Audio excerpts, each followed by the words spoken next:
वफाकी हुकूमत का कोई वुमेन एम्पावरमेंट का प्राइम मिनिस्टर वुमेन एम्पावरमेंट का पैकेज है, उस पर सिंध हुकूमत ने शामिल होना था। वो एक रूटीन की चीज़ थी, उसमें हमने हिस्सा बनना था, इसलिए कि अगर वफाकी हुकूमत ने कोई पैकेज बनाया है, हम सिंध हुकूमत और तमाम सूबे उसमें शामिल हुए हैं। उसके बाद अरोड़ यूनिवर्सिटी है,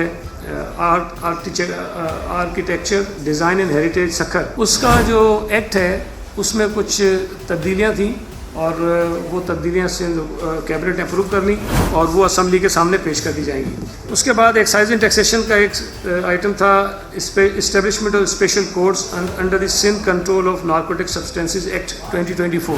ये सिंध असम्बली ने कानून पास किया था नारकोटिक्स कंट्रोल के लिए। उस पर कुछ स्पेशल अदालतें जो हैं वो कायम करनी थी।